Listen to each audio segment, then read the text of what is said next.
My name is Mary Claire, and I'm an alcoholic. First of all, I'd like to extend to the 33rd Gopher State Roundup the warmest regards from your General Service Office.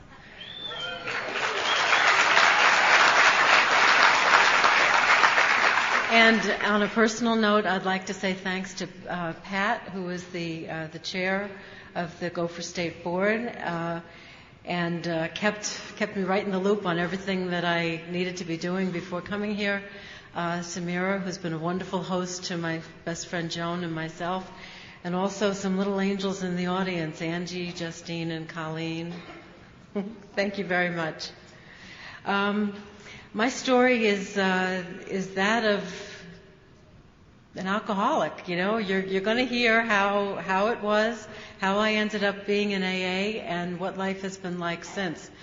And it was very interesting that this weekend's theme was 12 Steps to Freedom, because when I thought about it, I said, wow, you know, the steps really have brought me freedom personally in my life through sobriety. I'm not just saying it because that's your pitch or your theme for this thing. It's really, really true. When you see how I lived before and how it is now, that's only possible through working the steps and on a daily basis. And for anybody who's a newcomer, it is for real one day at a time. That doesn't mean that every day I feel the compulsion to drink, but after over 16 years, I still have to say it's a miracle that I didn't have a drink yet today. It's a miracle that I didn't have a drink yesterday. Because for this woman to go for one day without drinking is impossible. Like those two things just don't go together. But it's been possible through Alcoholics Anonymous. So no matter what, keep coming back, stick with it. We'll love you, and just listen. Just be in the warmth of whatever meeting you go to and keep coming back, because it can and does work. And I just need you to know that above all. I'm the oldest of 9 children in an Irish Catholic family. Surprise, surprise! And my mother is an alcoholic, and my father also. He stopped drinking at the age of 17 due to some incident having to do with rage. We don't know exactly what it was. It was never disclosed, but he has lived the rest of his life. They're both still alive as a rageaholic. It was a very, very cold, brutal, painful place to grow up in. As the oldest child, I was the caretaker for the younger kids. And now that we're all adults, I was just counting, and 7 out of the 9 of us have a problem with alcohol and or drugs. There are only 2 kids. 2 of the girls can just, they could actually have a beer and take a few sips while they have a hamburger and leave the rest of it. Go figure. I mean, and that's it. But the rest of us have had very, very severe struggles with it. And the rule we had growing up was always, whenever we went to a family function or an event like a wedding, one of us was to get Daddy a ginger ale. We didn't know why. That was never explained, but that's what we did. My mother's drinking was in secret, although we knew there was like this piece of furniture called a dry sink, and the liquor underneath it was a door, and that's where the liquor cabinet was. And what I didn't know growing up was that some sisters who were as many as 9 to 11 years younger than myself were watering down Mommy's vodka and gin and drinking at a very, very young age. They were preteens, and they developed their problem back then. My father was always very kind to alcoholics. He would they used to get sober and work at this guy Sal's gas station down the road on Route 35 on the way to church, and they'd live upstairs, and Daddy would pick them up on the way to us going to Mass as a family. And my mother was a proper Bostonian, and meanwhile Daddy was from the Lower East Side of Manhattan. He was the son of a longshoreman. So you had like 2 different cultural things going on here. And he worked in insurance, and she was a dean and a college professor. So she was highly incensed that these guys who smelled like gasoline were getting in the car, and Daddy was driving them to Mass. And we used to love it sitting in the back seat because we'd wait for them to start to fight about it, after the guy left the car.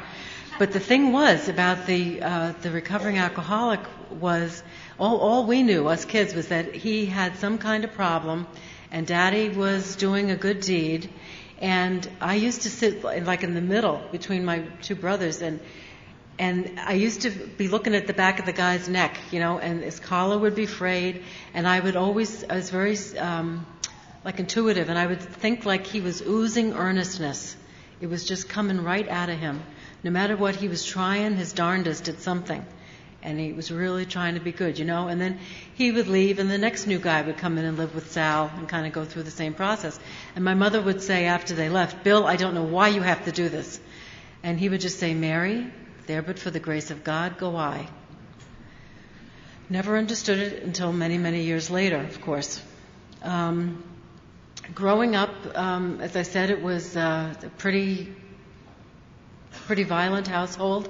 My mother never really wanted to have, 12 pregnancies in 13 years, nine surviving. She believed in birth control. The church didn't. My father was a very, toe the line Irish Catholic, and so there was no birth control practiced. And she drank more and ran away from home many times. And that was handled in the typical way that we did in our culture, which was you don't talk about it and you pretend it didn't happen. And Daddy would always buy extra sweets and ice cream when we do the grocery shopping and just say this will help the kids get over, missing their mother. When I got to go away to college, there was never any dating or anything allowed. It was always very, very strict. And when I went away to college, the one piece of advice I got was, now, you're not going to be living here. You're going to be living down at the dorm. And the biggest thing is, don't drink. You'll get pregnant.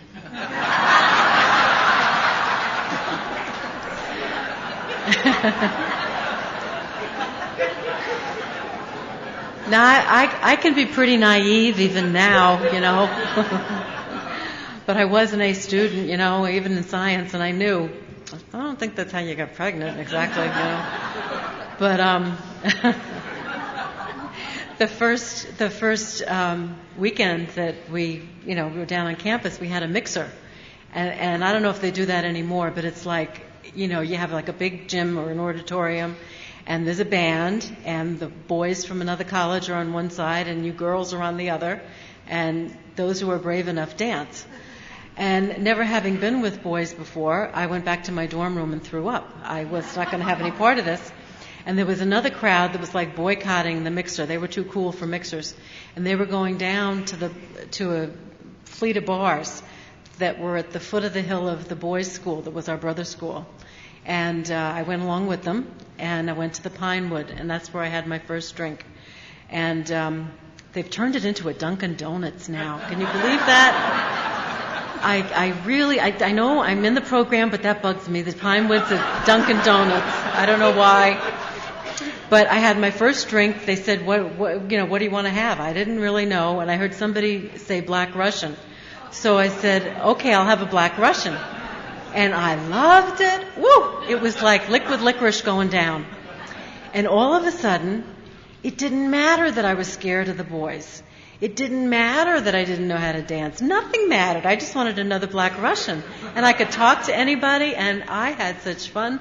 And I blacked out, and I never got back to campus. And we had curfews back then. So that meant I was in trouble. So you had to go to student court. And that was a thing where the bad girls got sent. And I was campused, which is kind of like sticking your kid in the corner or sending them to their room for a while. And I wasn't allowed to leave campus then for a couple of weeks. And the worst part was that the other girls shunned me because I was one of the bad girls that got sent to court. And my mother was mortified because she was a professor at the boys' school. And to my knowledge, we just didn't even tell Daddy that the whole thing happened. But as soon as I was done being campused, I was back down at the Pinewood. And I was having my Black Russians and getting campused again. And I mean, it was this cycle, and that's how my freshman year went. And by the end of it, if you added up my grades, you couldn't get a passing grade. And I was kindly invited by the Sisters of Charity of New York not to return to their college the next semester. So there I was now, at home, back to no social life, no drinking, of course. I never thought it would never cross my mind to go into my mom's booze, and I determined that I was going to, do my curriculum in 3 years now, because I'm real stubborn, and I was going to graduate on time. So my parents had me go to a day college that was run by the nuns I'd had in grade school and high school. And it was a small girls' Catholic college. It was fine, and I was able, they did a trimester thing, so I was able to do my college, in the 3 years and graduate on time. The summer before my senior year started, though, I just knew everything was so bad at home that actually the feeling that I had at the time was, man, if you don't get out now, you're never going to get out. I mean, you're never going to get out of here. And so I left home. And I went down, I lived on campus, I worked a couple of jobs, and of course I started drinking again. And back then we used to have beer blasts, and we had the place has since built a law school on this gorgeous front lawn, but it was this beautiful green lawn that when it rained, the grass was as smooth as glass, and we'd get really drunk on the beer, and just have these races and slide across the grass and the mud, It was fun drinking. It was just fun drinking, And again, it was a Catholic women's college, and the back of the campus kind of made a drop, off this podium, and then down below was a major highway. I think it's called 287 or something. Anyway, and up here, looking out over the highway, is a beautiful statue of Our Lady, Mary, the Mother of Jesus, and she was in what we call the miraculous medal pose. She's got the long veil on and, her hands out like this. So the thing I was most famous for was at Christmas time scaling the statue and hanging a sign saying, "It's a boy!"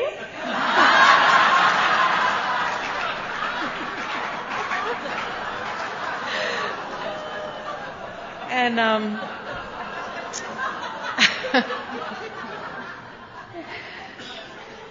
again, the nuns were not pleased, But that's the way drinking was. It was just fun. And after graduation, I worked in a child care agency for delinquent teenagers, and I had a 4-day week. You work long hours, for 4 days, and then you could have 3 days off straight, which was really cool, because then our apartment became party central. And all of the other child care workers and social workers could, come and party, and that's what we did.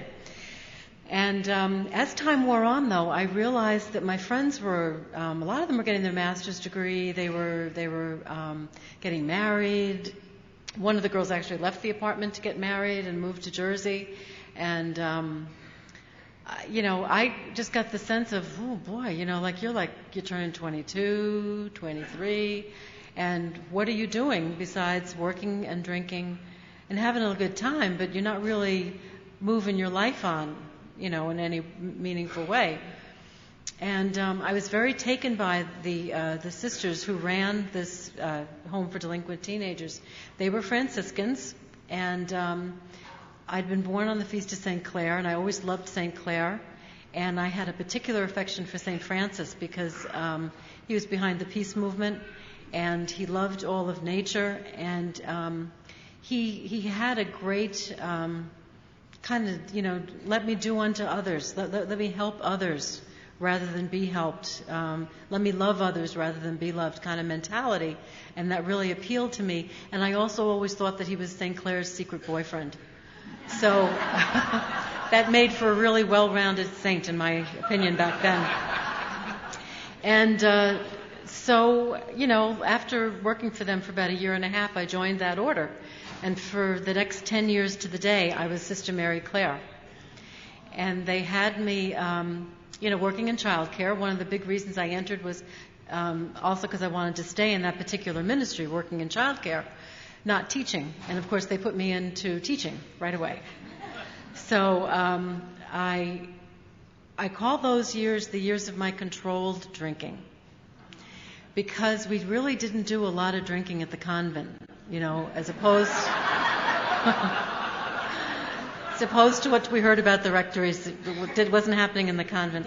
But when we had special feast days where we celebrated, Mass and would really work on a liturgy, and that was a big deal. And afterwards we would have a nice dinner and a cocktail hour, and I'd always have too much to drink.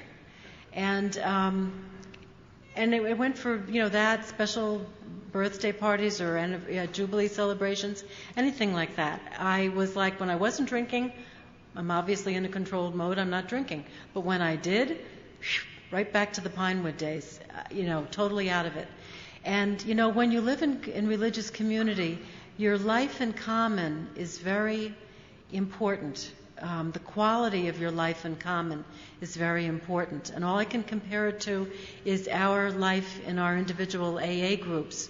It's important that we get along well and work toward that primary purpose. And nobody ever really called me on it. I only heard two older sisters, one saying to the other, "Don't worry, she's Irish." Like that was the excuse and the reason and whatever to go along with it, I did different jobs, actually. I didn't always stay in teaching. I went to the West Coast. And, as I took these other jobs and was more independent, my drinking got more active. And there were some signs that I only looked back on. They were like billboards going by, but I sure didn't see them as they went by. And I remember, for instance, being in California and attending it was a small dinner preceding a major reception that the Cardinal in one of the places out there was having. And there were going to be some very important women out there that I really wanted to meet. Some political figures, some social action figures, social justice figures. Did I just say social action? Well, social justice. I think I'm thinking X-Men just got released. So I was very eager, to meet them. But first we had this private, elegant dinner at this lady's house. And the only problem was she had a cocktail hour beforehand. You could have whatever you wanted. And at that point, my drink of choice was Southern Comfort Manhattans. So somebody said, "All right. Oh, you're with me. All right." And so I had Southern Comfort Manhattans, plural. And all I remember about the dinner was her wait staff was, like bringing plates and putting them down, and then the plate would be gone and another one would be there. And, and I remember just trying to focus on this little tiny salt and pepper in front of my place, because the plates going by were making me dizzy. They were going by so fast. And then it was time to go to this reception, and I was like, "Louise, And the weirdest thing that happened was my eyeballs kept rolling back in my head. That had never happened before, and it seemed like my knees no longer worked. And so Louise is like, kind of holding me up, and we're trying to get into this reception, and the Secret Service would not let us in. And Louise said, "She just had eye surgery. Could you please make an exception?" I must have reeked of the stuff, and they were like, "No, sorry, no." So I missed that, and that didn't even make me say, "Hey, Mary Claire, do you think you got a problem?" No, not at all. It just didn't. I was living in California.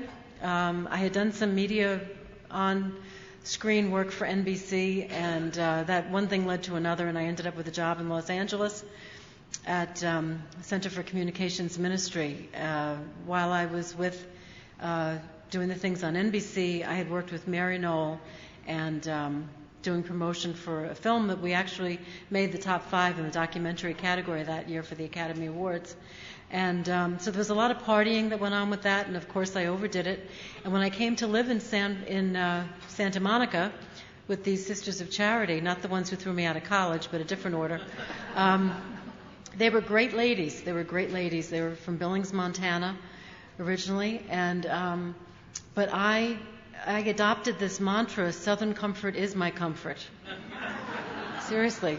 And I had my own little car for getting to work, and I was out of the habit by then, and could just walk in, buy my booze, and come to my room, make a cocktail, make prayers, dinner, watch the news, because that's what you did. You all watched the news together, then go back to my room and drink myself into oblivion. Did I think anything was wrong with that? No, because all my family and everybody I love is on the East Coast. I need comfort. What's the mantra? Southern comfort is my comfort. So that was fine. But it just, when I look back on it, that's where I started drinking alone, and that wasn't a good thing. I was very homesick. I got recruited by the National Bishops Conference, and I came back to work in their Department of Communications in New York. And again, drinking took another plunge forward. And although working for the bishops, we did not have any bishops on staff. I want to make that clear. This was lay people drinking.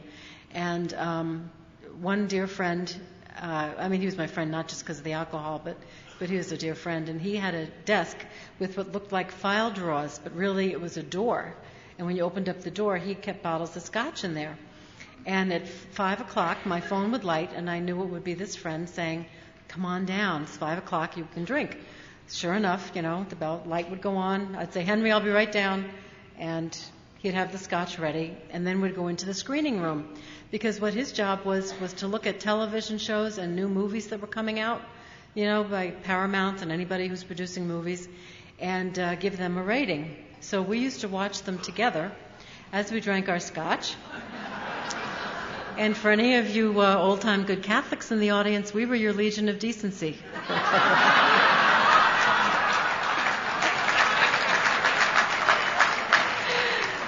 So, and while I was working for them, I left the convent. I stayed working for them, but I stayed like 10 years to the day. I figured, round it out, make it even, And what used to happen was, after I'd be done drinking with Henry, and I hadn't really had lunch or anything, I would get on the wrong express bus home, back up to the Bronx.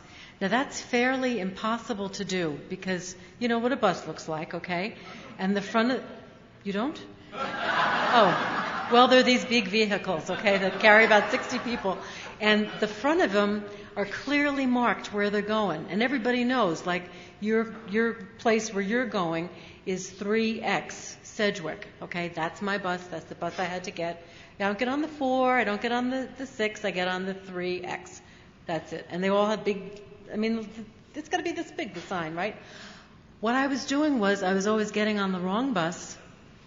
They stopped like in a row nearby. I was getting on the wrong bus late at night, landing someplace I didn't belong. It could be a different borough. It could be a different part of Yonkers. It could be a very dangerous neighborhood. It was nowhere near home, I'll give you that much.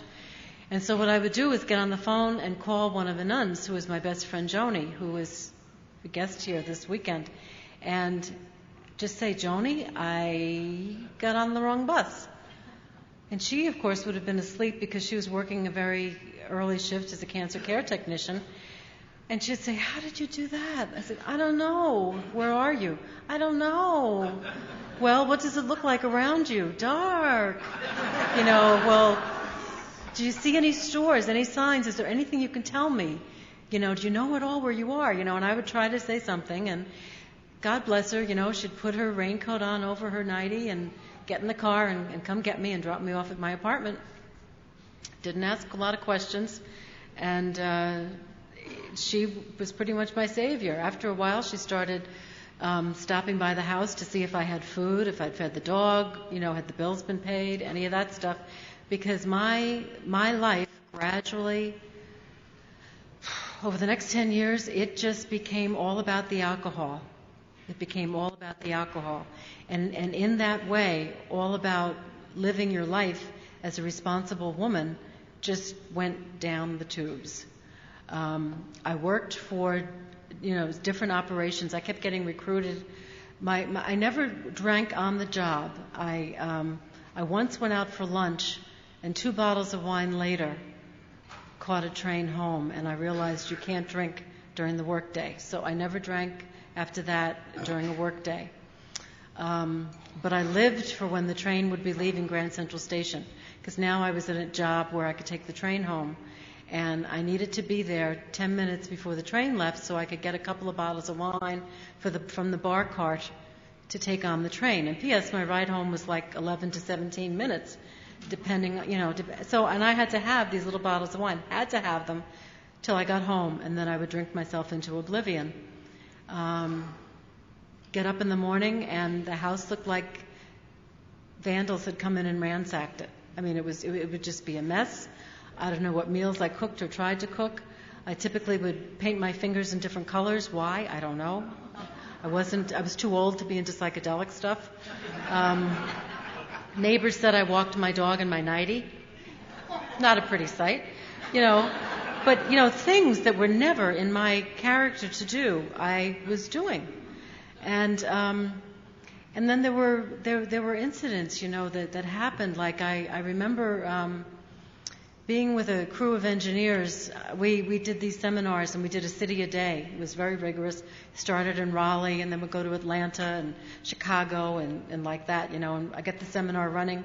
They would give it that day while I flew to the next city, got the next one set up, and we'd meet for dinner and drinks, that night. And when we hit San Francisco, I got a call that my parents had been in a terrible accident, and my dad broke. Oh my gosh, it seemed like every bone in his upper body. My mother had been impaled by a tree, lost her eye, and she was in a coma in a different medical center. And I never wept, and it wasn't because they were cruel or neglectful when I was a kid. It was just that I couldn't.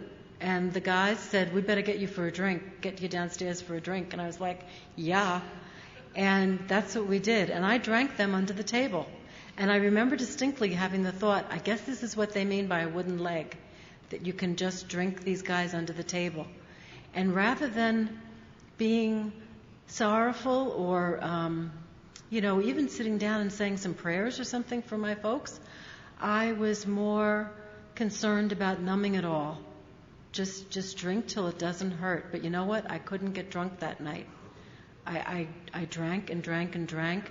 The engineers kind of slithered away toward the elevator as they could, and went upstairs. And I took 2 for the road up to my room, packed, then came back to the East Coast and did what I had to do as eldest daughter. I always remember that, and there's a direct contrast to how I live life now.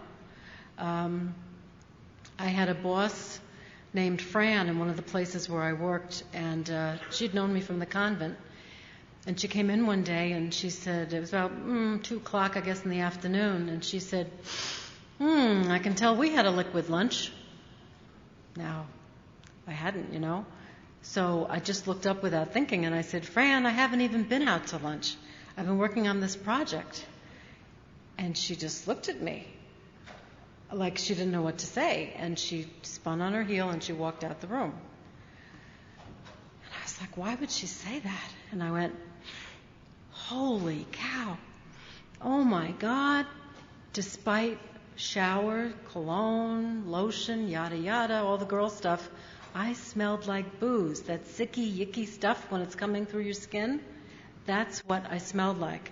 And that's what, of course, Fran picked up when she came in. And I thought, oh my God, you've got a problem. Now you've got a problem. But the problem was, stop smelling that way. Like when I was on the buses coming home, when I got right or wrong bus, I would be throwing up on the bus. I was sure it was because they had fumes from the engine in the passenger cabin, and I was going to write them a letter. It wasn't because I drank too much. No, I knew there was a problem, but not me. It wasn't me. This was denial. And how I ended up getting here was I had dinner with a priest friend who was working with adult children of alcoholics, and he talked a lot about his work that night. I wrote him a thank you note, and in the next morning I would always read my note because typically I was so drunk that my writing would scribble off the page. And I read this letter, and by that point I was having a drink before I went to work, a kier, because I just I gotten to the point where I didn't feel good in the morning. Pepto-Bismol wasn't cutting it anymore. And the only thing that would work was a Kier, and I would have a Kier. And I read the letter that I had written to John, this priest friend, and realized that, number one, I could read it. It wasn't just falling off the page. And number two, I didn't write to him about mommy and daddy's drinking or the effect of growing up in an alcoholic household. I wrote to them about my drinking. I wrote to him about my drinking. And when I read this letter, I was appalled. And I said, holy cow, you are an alcoholic. You are an alcoholic. And then, two reactions. Weight lifted off my shoulders. Whew, okay. And then, of course, the next question we all face, now what do I do? So I had been engaged at one point to a guy who became violent when he got drunk, so we didn't stay together, because I'm like, if you throw something or hit me once, it's over. That's it. We're not going to change by walking down the aisle. I learned that in the convent by seeing too many marriages. And we went to see a counselor, and he gave us his business card. And he said to me, and if you ever want to look at your drinking, give me a call. And I just, at the time, I thought, oh, how sweet. And I and I put it in my jewelry box, And I called Al-Anon. He said for me to call Al-Anon about, me and my fiance. And I did, and they wanted me to go to meetings. He was the one with the problem, But I didn't go to the meetings because I was rather incensed. But I did remember what they said to me. You didn't cause it, you can't cure it, and you can't control it. And I've held that in my mind ever since. And that's been a real gift from Al-Anon. It's been very, very helpful in a lot of different ways. So I pulled this guy's card out of my jewelry box, and I called up to see if I could get to see him. And it turned out that in the intervening years, he had acquired way over 20 years of sobriety, but he died of cirrhosis of the liver. And that was a lesson to me that, sometimes we do damage to ourselves, that no matter what, if we get sober, it doesn't mean that we become all the way well physically. So then I said, well, what else can I do? And my best friend Joni, who was always rescuing me when I was doing my drinking, she had a brother. I didn't know that well. He lived in the village. It was her only sibling. Nice enough guy. I just had a sense of him that he was very honest, very direct. He had done at least one stint on what we call the flight deck at Bellevue Hospital. And alcoholism was the problem. And the guy went to AA, and he got sober, and that's all I knew. But my sense was, very logically, if I call up Dan and tell him, I think I have a problem, he's either going to tell me, get off it, come on, you're an amateur, or he's going to tell me something that's going to help me.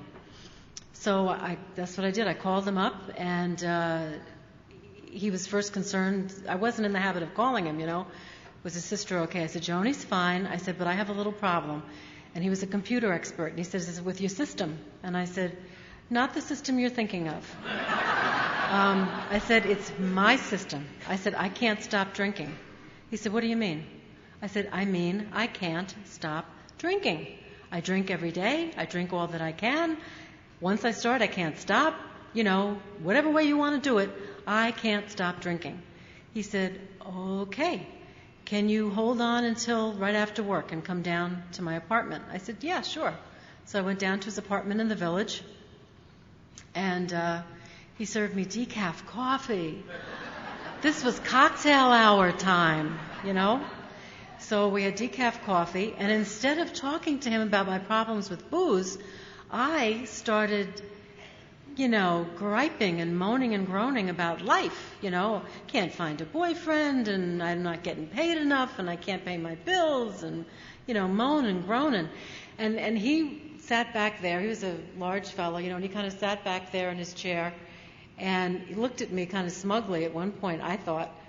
And so that really ticked me off. I mean, now you're giving me decaf coffee, and you're not taking me seriously. So this alcoholic is not happy camper. And I actually raised my voice, which again is not really in character for me, and I said to him, "What the blank's the matter with you? I can't stop drinking and my life is totally screwed up." And he said, "Fantastic. You just took the first step."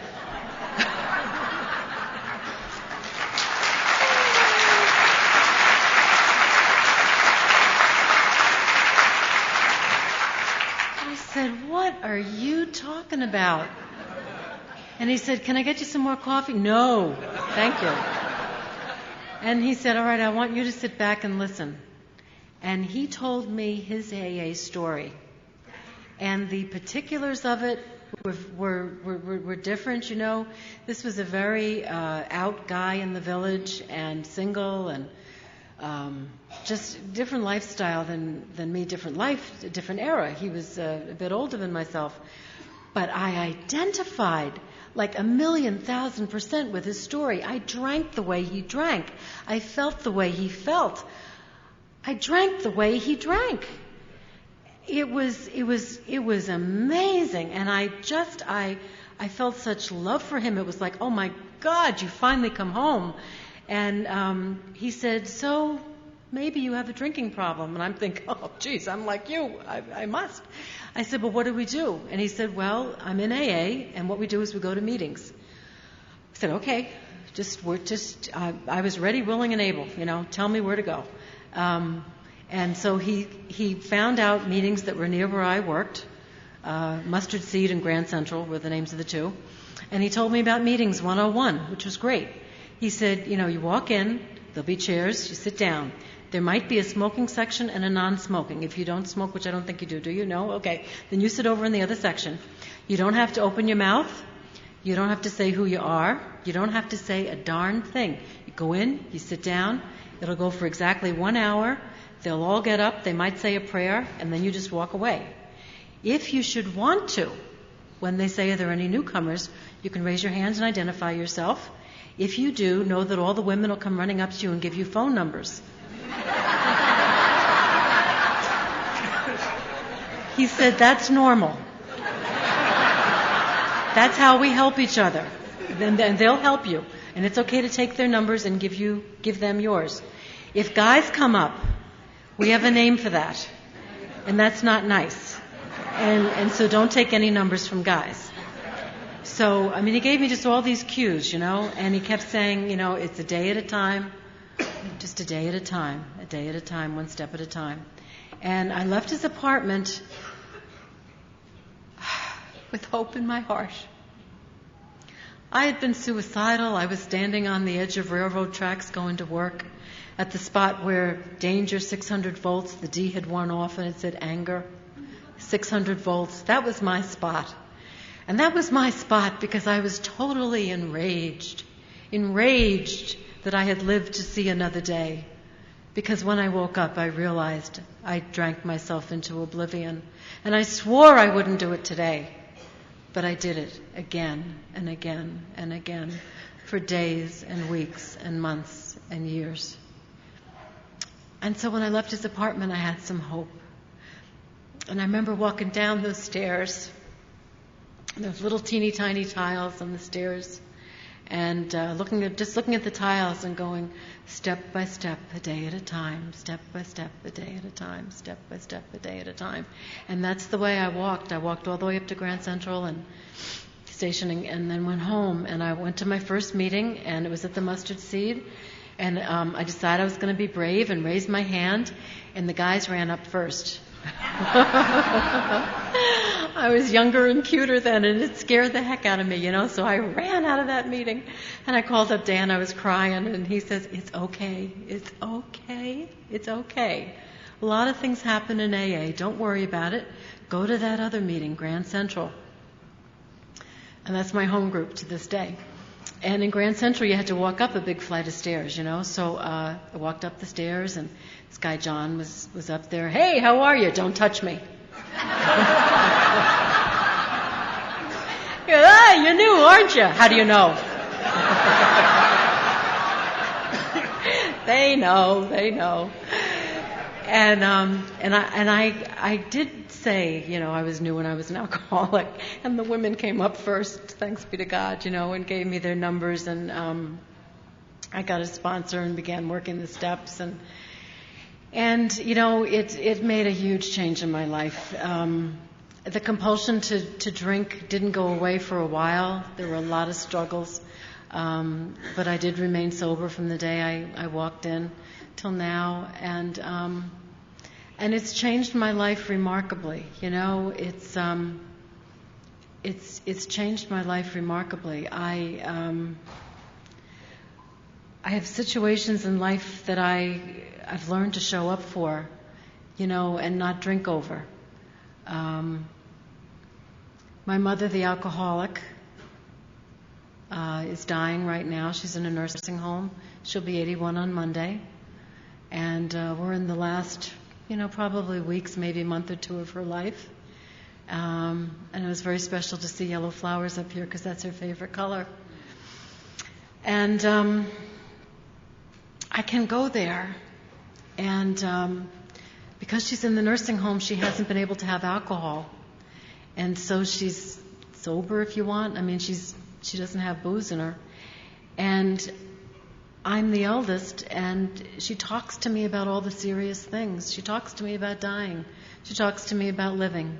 She talks to me about how much she loved us and loves me and couldn't say it, And I'm only able to show up. I'm only able not to have drunk myself under some table, found that wooden leg again, because I have this program. On September 11th, I had gotten a job, and I was working at a small foundation in downtown Manhattan, just 2 blocks over from the World Trade Center. I actually was in the Trade Center that morning buying the shoes that I'm wearing right now, actually. And when we first heard the first thing, I thought, okay, some guy my age had a heart attack and hit the building, and let's say a couple of prayers and like that. We didn't realize the enormity of it. As many who were right there didn't. The rest of the world seemed to know much more than we did. And the president and someone else and I hung on. I dismissed staff. I was director of administration. I sent the staff home because our subway and mass transit system can grind to a halt at any kind of problem, And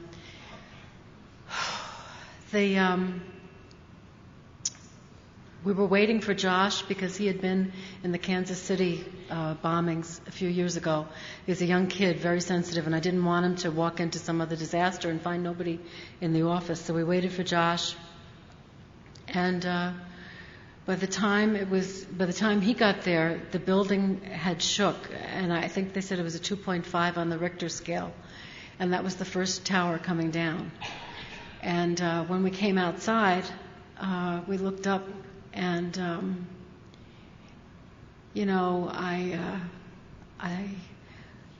I've nicknamed my higher power mystery because I don't understand the timings and the workings of my higher power.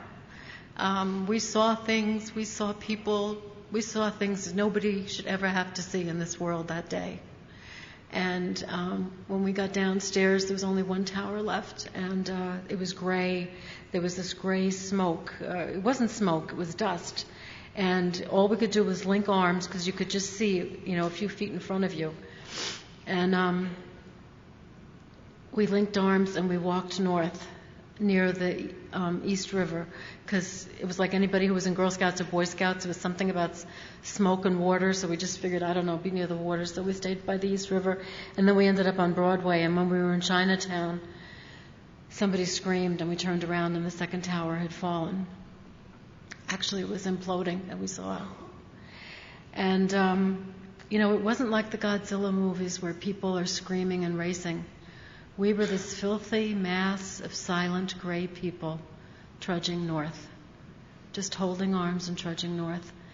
And any time somebody started to cry, somebody would go, shh, because if one of us lost it, everybody would. It was like right up to here. And I met the old-timer. I bought the new shoes to go to a nice lunch with this old-timer, Irving from Grand Central. And I got to his apartment, and he let us wash up and try to get a call into home. And before I left the office, I was able to call Joni and, thank her for being my best friend, and, just tell her to tell my family I'll be trying to get home. I called my sponsor and I said, thank you for saving my life. I don't think I'm going to make it. And, walked past the office of my Reiki master and my therapist, and I said, thanks for helping me keep my life together. And Irving and I went to a meeting. That's what we did. We went to a meeting after we washed up. And it was in a church basement. And what came back was all the World War II movies where people went for shelter, in basements with the pipes overhead. And I remember thinking, oh, dear God, they're going to bomb the city and we're all going to die. Because by now planes were flying cover, which means like some kind of a pattern so that we'd be protected. We didn't know that. We just heard planes and thought the worst. And as I sat there and thought this, I said, yeah, but you know what? You're in the litter of puppies right where you belong. And that's how I feel about AA meetings, no matter where I go. You're in the litter of puppies where you belong. And if you're going to go here, what better place? And that's the truth. And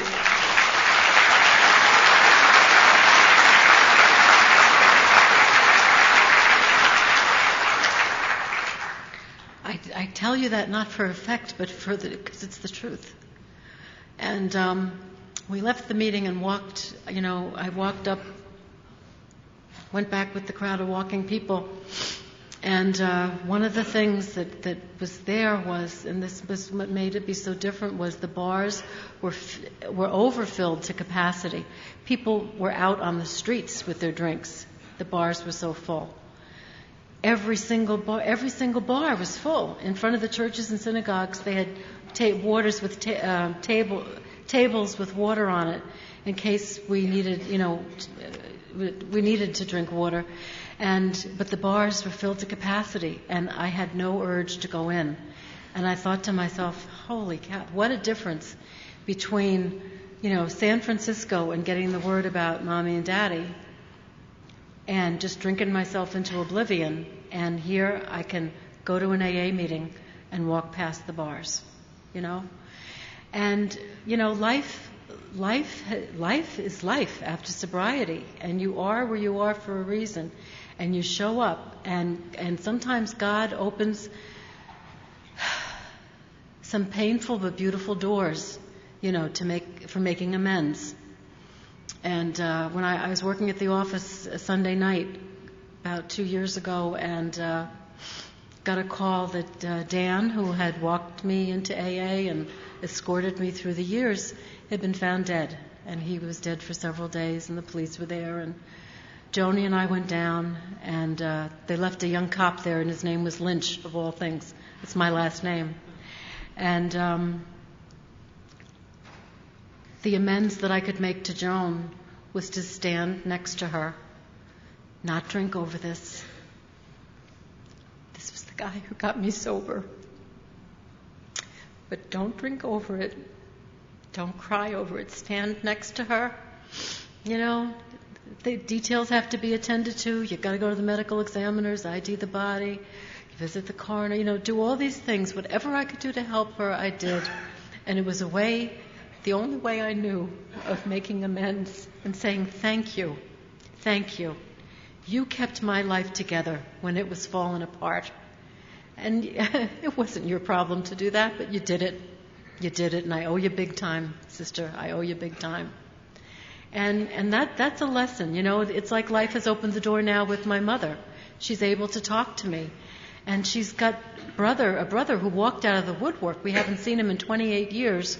And he called me up and said, I understand you're working at our headquarters.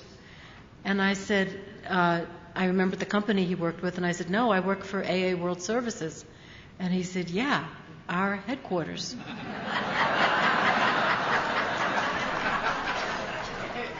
I said,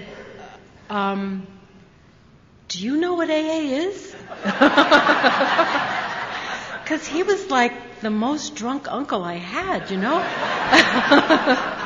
And he said, I'll be sober 25 years in December.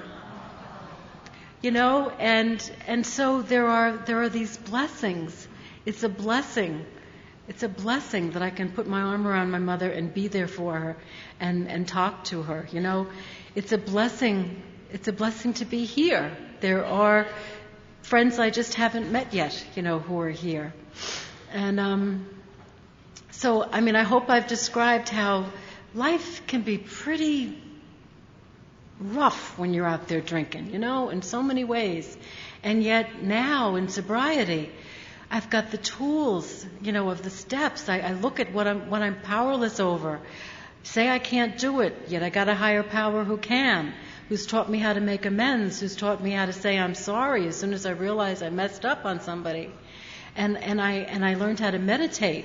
I didn't learn that in the convent. I learned how to pray, but I didn't learn how to meditate. I can meditate now, and I can, to the best of my ability, practice these principles in all my affairs. And for this woman, that has been total freedom. Total freedom. And I want to leave you with, as I said to you earlier, my concept of a higher power has been encompassed in the word mystery, because the timings of how things happen and the way it goes, I never quite get, and it is a mystery to me. And there's a song from a Mass called the Missagaya, the Earth Mass, and I don't have the gift of song as our speaker last night, so I won't be singing it for you. But because what I do is I say this verse to myself a couple of times during the day.